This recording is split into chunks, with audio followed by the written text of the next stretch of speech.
Hello and welcome to another evening of Team Fortress TV. We're bringing you some games from CEVO tonight. It'll be the lower bracket finals. The winner of this match will go on in the finals to face Froyo to find out who's the king of CEVO.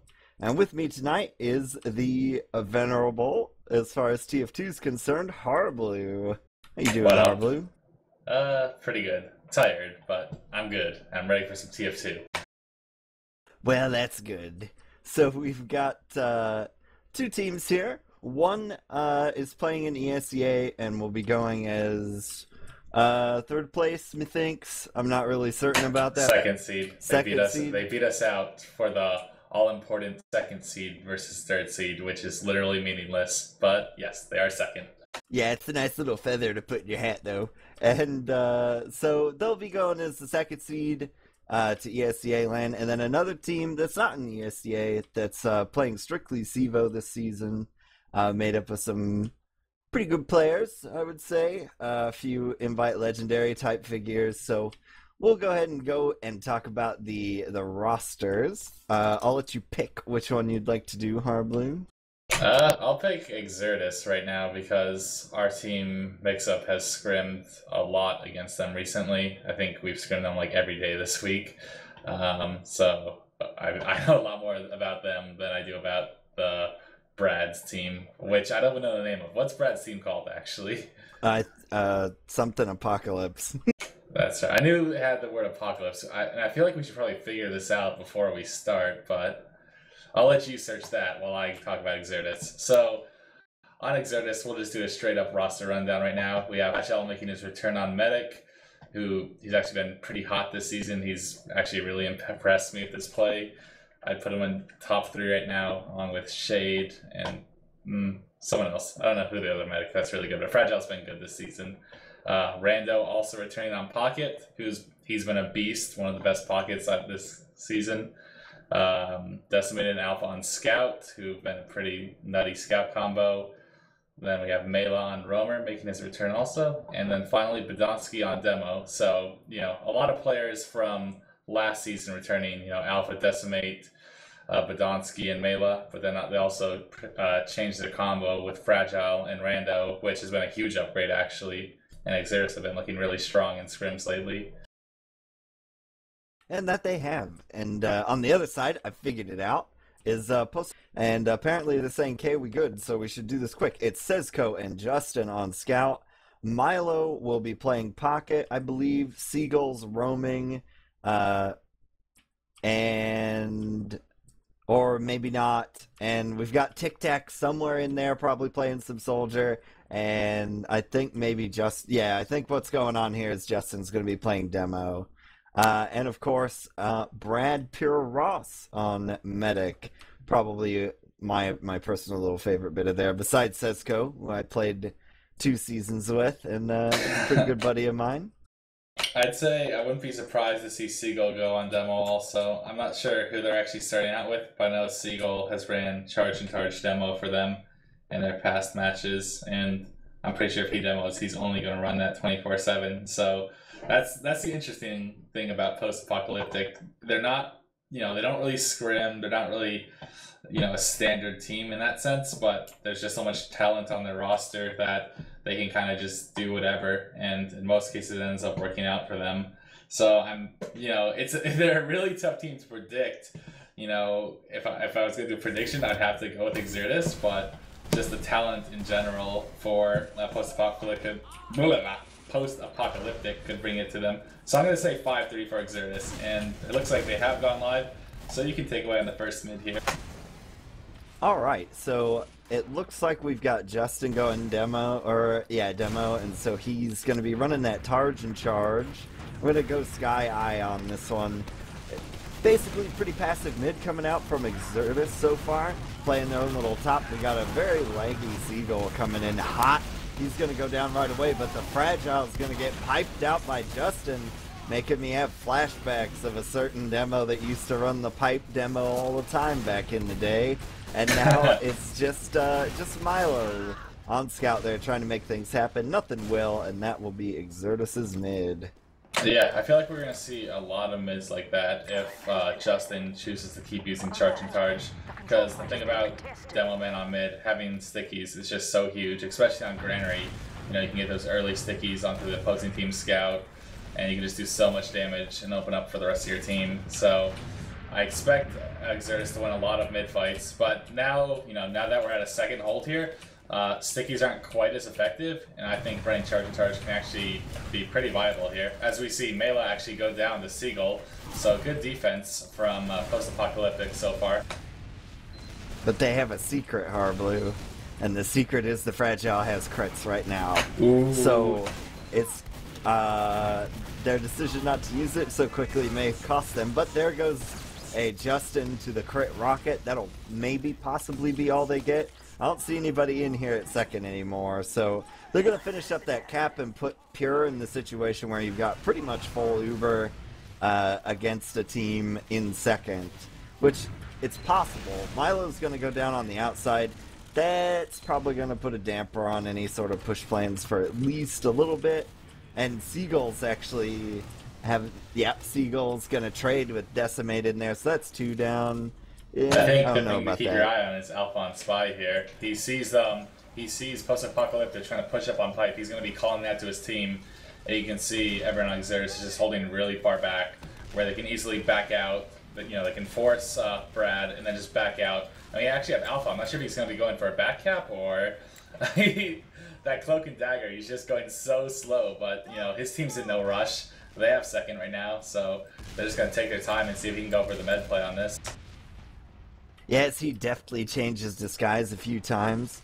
He knows the demo's not there. Oh, man. It's gonna happen. He's sort of mildly in position now. He's got it. He's got it.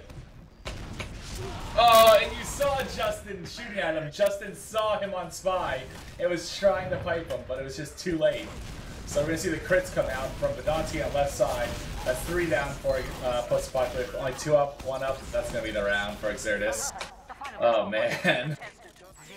Justin was yelling that to his team at Mumble also. He was trying to deny that Spy from getting onto Brad, but he just couldn't kill him fast enough. Yeah, it was a pretty neat little play there to die immediately after getting the stab, and kind of got thrown into it, too, by the first pipe. So, well done to Alpha. Nice patient spy play. Gets the round for his team. I'll give you the mid if you want, Harbleu, but otherwise Sure. I'll take it. I got it. So I'm looking to see Seagull bomb on this one, because last mid he died almost instantly. This time they're just trying to take the crate control. We see a really passive mid from Exertus. They're all just playing up top, and they're just raining down onto Brad here. Brad's only 60 HP. He goes down. We see Badonsky down from Exertus. This is looking like a mid for Exertus. They do manage to take down Fragile, so that's going to be pretty big. And actually, we have a one-on-one, Decimate versus Justin, which Decimate should win this. And yeah, he ends up pistoling him down. So what looked like it was going to be an easy mid for Exertus actually was a very close one. But they do end up, wiping Post-Apocalyptic, and they should be able to cap this. Yeah, really good response there from Post-Apocalyptic to go ahead and take out Fragile pretty much as soon as Pure went down. Pretty big deal to get that to happen for your team on mids, just so you don't end up in the disaster zone. Actually, CEVO is sneaking into mid there. It looks like Post-Apocalyptic is going to try and take this back. They're getting back into mid, so we essentially have another mid fight on our hands here if they don't back up. Yeah, really quick spawns get them coming in here. Seagull's going to go down already, so that's going to put a little bit of a damper. CEVO's down, and Fragile's coming in hot with the crit. Another, be a big one. Wow, yeah, that was a pretty massive crits there. So that's going to result in a whippity wipe and a second cap, and probably pressure on last, maybe even from Mela. This should be around. Yeah, they're only going to have what, 2 spawns. They're just going to be getting right into last here. This should be an easy round for Exertus. Which, yeah, it was in the campy spot.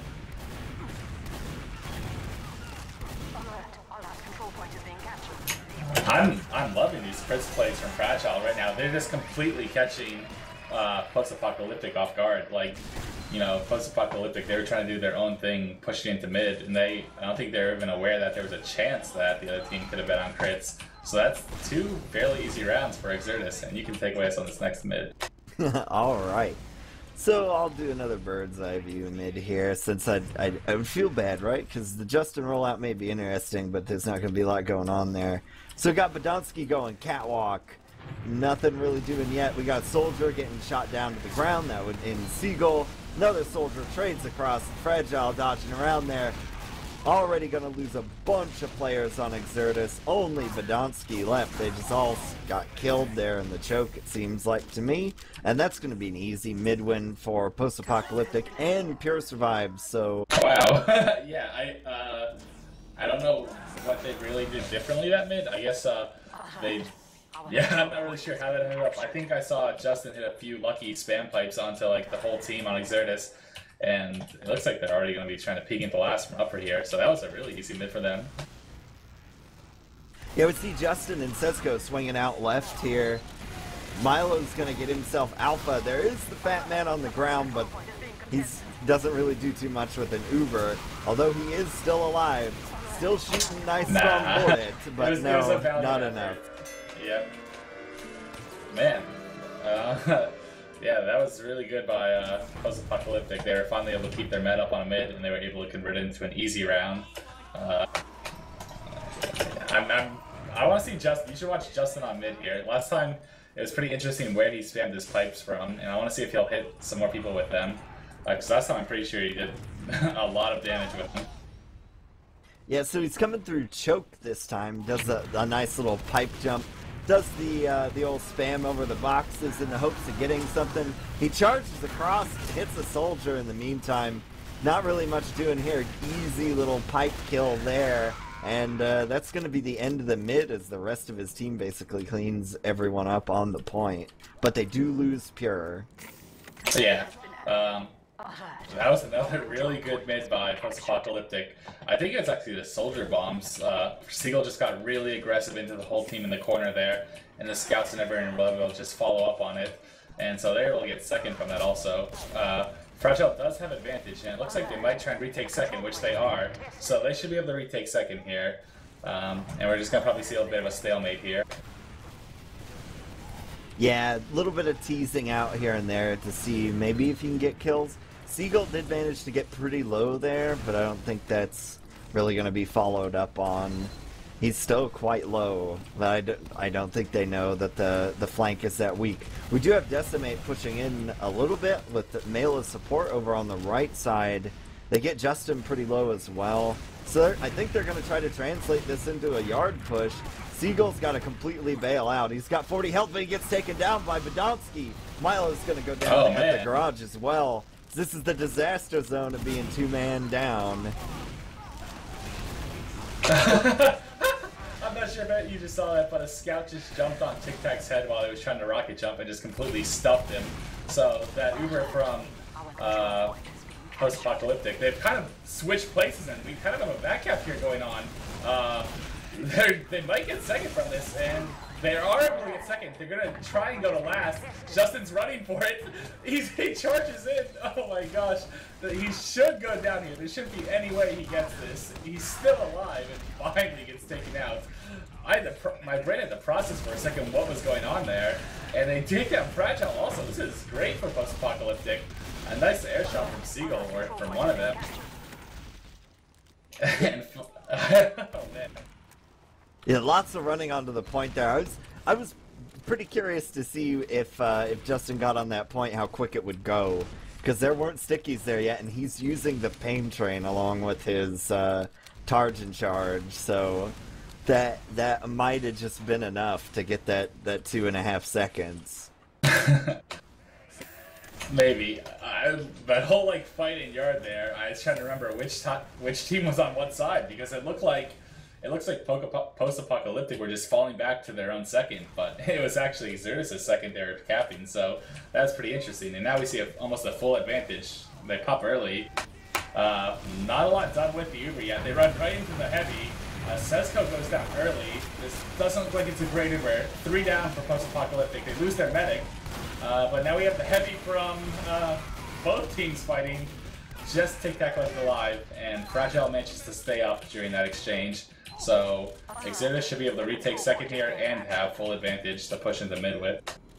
Yeah, they do. Pure does manage to get a spawn here, so that might be at least, you know, not total complete and disaster. But the Uber is going to come in from Fragile. Milo and Tic Tac are getting back spawns. There is a player behind. That was CEVO. Managed to take out Rando. So that'll be pretty big. No pocket for your Uber push. And actually, Seagull's going to force the pop outside the garage door in yard on second. So Uber negated, more or less. See what they can do here to hold mid. Ooh, nice rockets by Milo onto the scout trying to escape, but Milo's able to make it out. And we actually see a scout onto Brad, who manages to stay alive with 60 HP. And Exertus should get mid here, but... And actually, Brad wasn't healing that much. He only has about 10% advantage. I was expecting about 30 or 40. So we might just see another stalemate here. Yeah, this will be kind of a risky position to push in. So we'll see what Pure decides to do here. I don't really know. I don't think they're in the position to assume that they've built really well. But they are gonna go, they're gonna pop right away. So they're gonna get onto Fragile really early, and he goes down in the side in that little slot there. Seagull's gonna go down, but it really doesn't matter as long as Post-Apocalyptic can kind of stick together. Brad's fighting for his life, throwing the needles onto Mela, but it's not going to be enough, and Justin's going to go down as well. So they did get the medic, but it's going to end up being a wipe, and second will be taken by Exertus. Yeah, I'm not really sure how they wiped it. Did you see what, like, because yeah, they got the med almost instantly with that push, but did they overextend to get him? Did they get picked right after they got him? I didn't really see. Yeah, I feel like what happened there is the people that went to go get the Fragile were stuck out. Nobody really followed. Like, there wasn't a second set of aggression to keep them from dying. We do have a sniper here. Seagull is still down. Trying to do stuff is Rando. There is a headshot going down on Justin, I'm pretty sure. Not enough to actually kill him. The fat man is on the pipe. So we'll see what can get done here. Pretty much all eyes on Alpha for the time being, since Ubers are even. Yeah. They're just going to wait till he gets a pick here. Exertus has no reason to try and rush this, especially after, I'm not sure if you saw their Snakewater game against Froyo Tech, where they, I think, failed like 30 last pushes. I think they really want to lock this down and try and put that game from their memory and just make sure they convert this into a round. Yeah, I cast that game actually. Oh. Yeah, so it was pretty depressing. I felt bad. Whoa! Fragile gets separated pretty badly from Tic Tac there, but nobody saw it. Tic Tac, Justin, and Seagull all reasonably pretty low health, but they're just gonna wait on that pick. They don't want to get too crazy, and there it is. CEVO gets the boom body shot, so we'll probably see the Uber come in. Another up top Uber. Throwing around the wow. Tic Tac gets air headshot by Alpha. Uber's still exchanging a little bit. I'm pretty sure Fragile's going to die here, but maybe not. No. Justin can't seal the deal. He's going to try and run away on the other side, get shotgunned down. And Pure's actually going to get boom body shotted as well. So we got a 125 health CEVO, but he's got to pay the toll at the door and gets complimentary body shot as his little payment there. I think that's the curse of the charge and charge right there. If he would have had stickies, that would have been an easy med kill for Justin, but having to hit those pipes where the medic knows that that's all he has to dodge, it's tough. So here we come to halftime with Exertus up 3-1, which a couple of those rounds really could have gone either way. So do we have any stats that we can check here? Do we also have Mana in here? Our stats guy? Oh, am I supposed to talk? Is he? You can talk if you want to, Mana. I don't know. Well, I've been running the stats a little bit, and I don't know. I don't think they look particularly too crazy, I guess, is the way to say it. I mean, you have Rando top damaging on XDS, which is pretty typical, I gotta say. Yeah, they're one of those teams where you normally have the pocket. If he suits, they normally outdamage Podonsky, unless Podonsky has a particularly nuts game, but Granary normally does favor to soldiers, and particularly pockets, just because there's a lot of small chokes where the soldier can just take the Uber by himself and get 3 or 4 kills. So yeah, there's definitely no surprise there for Rando to be top damaging. Also, yeah, is there a place I can check these stats too? Because I'm curious to see them. I'll link it. But right. Yeah, Podolski just has a solid game. He's getting a lot of cleanup frags, and he's now second top damaging on XTS. I know I just posted that he wasn't, but I think that was shortly before that round where he just got a bunch of frags. But on Post-Apocalyptic, actually, Seagull's top damaging, which I guess is kind of surprising. But he doesn't have as many frags. But after that, it's actually Justin top damaging, or second top damaging. Anyways, looks like the second half is going live. I'll let you guys cast. All right, well, thanks for that, Mana. One of the first times we've ever had a stats man in here. So we're going to go in with this 3-1 in favor of Exertus. See the rollouts coming down. Podolski going to stick with his usual routine of going up top. Going to have Alpha on the top right crate to try and deny bombers, but he's going to get chased away. Seagull does a nice big surf jump onto that upper balcony there. Nothing doing yet. Seagull's going to go down, and so is Pure to a big bomb from Mela. Justin's going to manage to get himself decimate with a pipe. And it's going to be 3-on-3. Justin's charging in. Milo's going to go down. CEVO-M's going to bag Podolski. And Fragile's going to run for his life with the... Oh, he gets the Ubersaw! How did he... Oh my gosh. There is no way that should happen. CEVO should have... The only thing in his mind should have been just to dodge and not get Ubersaw there. Like... There is no one on Exertus spawning. He just had to stay alive, and he could have took his time on those shots. That's a huge mistake by him. And now Fragile has 100% Uber advantage to push back in the mid here. Yeah, and this should be a pretty decent Uber, in that they probably ought not to have to pop it. Nice, Seagull's already down. Uber's still not out. Milo's gonna go down. There is the scout. CEVO making up a little bit for his mistake earlier, trying to get that force, but they are 3 down. So that puts us in the disaster zone, because Brad really can't use this Uber here. I mean, they could. TikTok wants They'll it. He delay wants the it. point, but yeah, there it goes. Ooh, actually they got spawns with their scouts. This is actually a great Uber. The scouts got respawns right at the perfect time, and they're able to take that Fragile. Seagull's in on the soldier. They should take that Rando, but Brad does go down, but it's only 2 alive left. It's only the scouts for Exertus, and they finally cap mid. Decimate was actually having to cap mid the whole time there, as CEVO takes down Decimate, so that was actually... I think Exertus overextended way too much there. They didn't even cap mid, and Post-Apocalyptic was actually able to get their forward spawns, which ended up wiping their team. Yeah, that was a complete disaster for Exertus. Under normal circumstances, you maybe cap the point a little bit more and then move up so that you can deny the sheer quantity of spawns that they had. But, you know, things happen. I guess they didn't think it was going to happen, and then the Uber came in and they couldn't really kite it because all those people came out of forward. And it leaves Exertus actually with a little bit of Uber advantage, probably enough for them to push off of. So we'll see what they decide to do. Kind of look at the hold here. Justin's in pretty deep, but in no real danger. Seagull's gonna bag himself Decimate over on the side, and that might... Decimate's, besides Rando, Decimate's one of their big power players, so I don't know how I'd feel about a push anymore from Exertus. They are gonna get Seagull as Podolski, so who knows? But the Ubers are even now.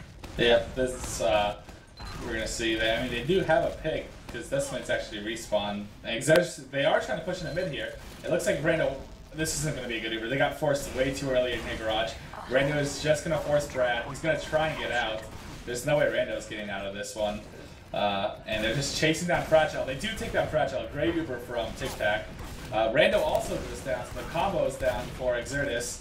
Brad should go down the Mela here, but it's only 2 alive for Exertus. Only Decimate and Podolski both trying to stay alive, and now it's just Podolski back on the second. He ends up getting a blind debt onto Seagull when he heard the door open, and he's just going to try and fall back and defend last. So that was a really big mistake by Exertus to try and push it to mid there, which now they're going to try and push back in the second. They just don't want to stop pushing, it seems. Yeah, gotta get that second back. Then on the upswing, they do have a bit of advantage, and I'm not sure. That makes me think. No, it looks like regular Uber, so they'll regain second. Manage to take down Tic Tac on the right side there, and I think we've got a sort of kind of rat push going Look on. at the health on everyone on Exertus. Everyone who was in the red. They are all so weak. And then, what a shot from Milo on the Fragile. Fragile is running for the health kit, and Milo hits him for like 60 damage while he's jumping over Alpha. It just completely denies him. That's insane. And that should actually win the round for Post-Apocalyptic right there. Jeez, that was a crazy shot. Yeah, we got a little bit of toll paying here. Well, actually, yeah, Brad's gonna pop the Uber on the point, have a Uber versus not Uber scout fight. Actually, yeah. Nope, Siegel's in here. Combo's on. Brad should get Brad's on with the needles, living the dream. Brad's needles are insane. He's That's got all I it. have to say. Brad has the best needles in the game, and he's showing why, some medics still run needles over crossbow, and I love seeing needles used. I've always been a medic to use overdose, and that shows it right there. Yeah, the DPM is pretty solid if you can actually manage to hit your needles. That indeed, and you can take away us in this next mid. Oh boy. So, I don't see any real super crazy crits going to mid, so we're gonna watch this one. Got Justin and his scout buddy going down the left. Seagull flying way high in the sky. Gonna throw some people around there. We got Mela and Seagull both going down. Badunski's gonna pipe out CEVO, and Rando's gonna get himself out of there, and Milo is dead as well. So we have another 3-on-3. A lot of these mids are coming down to 3-on-3s. And I would give it to Exertus here because of their health. Yeah, there we go. So Brad is down to Alpha. Tic Tac's gonna manage to get him. Badonski's actually gonna be dead now. Fragile's coming in. He's trying to make it out. Fragile should make it out here. So both players on Exertus were behind the Post-Apocalyptic side, and they ended up taking down Brad and just backing up to their medic. Or, Fragile just is backing out. And it looks like Rando wants to stop this with the Uber, but they just have to retake it. I don't know if Rando's gonna survive this. Well, there's Mela and some support. So, yeah, they came in pretty quick, saved themselves their pocket. CEVO is down. Justin has to bail out using the Targe. So, Fragile's gonna bring this Uber in hot. Looks like we're gonna go out of the garage door. Do we go left? We go right. We go left. So Rando's... Oh, there was a camping Seagull there, but the Uber is not popped. So now we're in the two-man down disaster zone. CEVO just now spawns, trying to put some pressure on the point. Looks like Justin's gonna go down to Sickies. Uber's gonna be popped to defend the point. Exertus is gonna have a little bit of trouble here because they've got to flash a few different people. But it looks like the Ubers are gonna boil out to be more or less just exactly even. And Tic Tac is gonna go down. So, one player advantage for Exertus. They're going to bring it into last. And an air shot, pretty massive air shot. Yep. So it takes us to 4-2. I didn't like the decision by Post-Apocalyptic to Uber there. They were already down 2 players, and they really should have just backed up the last there and waited for their respawns, because once the Ubers ran out, it was 6-on-5, I think, and they ended up just all getting cleaned up. So this is a huge mid for Post-Apocalyptic now. If they lose this, that could be the game right there. And we see... Yeah, well, we got... Donsky goes down early, which is generally, by my rule of thumb, a very bad thing to have happen. But we do get Pure down, so as long as Fragile survives, everything will be more or less okay for Exertus. But Post-Apocalyptic pulled out the mid that they needed. They're gonna have to figure out how to hold in such a way that they don't end up losing too much to this impending Uber from Exertus. Yeah, well, personally, I don't really agree with how Fragile and Exertus are playing with keeping their medic almost out of mid. It's been working, where they've been able to kill Brad, and they've just been retaking mid with the Uber. So I expect to see him just push in here again and be able to take mid back with this. Yeah, I'm not a big fan of the med doesn't go to mid strat, but in that case I don't really disagree with it, because since Badonsky went down like right away, it's pretty good to hedge your bets there and just assume it's a lost cause. Seagull and Milo are both gonna go down. Mela's gonna get piped out by Justin, so I do hear a little bit of shooting still, but it doesn't seem to be anything important, and that's gonna give Pure a pretty significant Uber advantage. And Milo's coming up in 3 seconds, so I don't believe they're gonna delay at all. Yeah, that was actually a crazy surf by Brad. I'm not sure if you saw it, where Rando tried to get it on him with the end of the Uber, and he did like a surf all the way from left yard into right yard and completely juked them. So that was good by Brad to stay alive, and now they're going to definitely push back in here to mid with this Uber advantage. Although Fragile's been building pretty fast. He's up to 70% now, and Brad does force. They're going to try and go for Fragile in the corner, but Fragile's out. He should be safe. And with Fragile at 90% Uber, they should be able to stop this cap. Yeah, we should be hopefully seeing something come in. There it goes. Rando on the point. Justin gets tossed around and down. Pure, Seagull, Sezco, all down. The only thing that happened, Milo in the garage. Oh wow, there's actually a soldier there too. Wish I had some wall hacks. But yeah, there we go. So a complete wipe. And that should be a pretty easy second cap for Exertus. Yeah, then this could be the round here. If Fragile builds this, they should have about a 30 or 40% advantage. And, you know, if they play this correctly, they should be able to convert that into match. That was really well played by Exertus, just falling out, getting the Uber and stopping it there. It seemed like Post-Apocalyptic was almost caught off guard by it. Brad was completely caught out when they should have known that they would have had Uber soon, so it's probably just they weren't really paying attention, and it ended up costing them the second point also. Yep. Well, people always used to say Granary is real apt to 2-point rolls, but we've got this Uber versus no Uber last defense. No real crazy classes coming out. 2 and 3 down. Yeah, that should be GG coming in soon. There it is, celebratory point capping. And that will mean that Exertus will get a rematch against Froyo in the CEVO finals. Yep.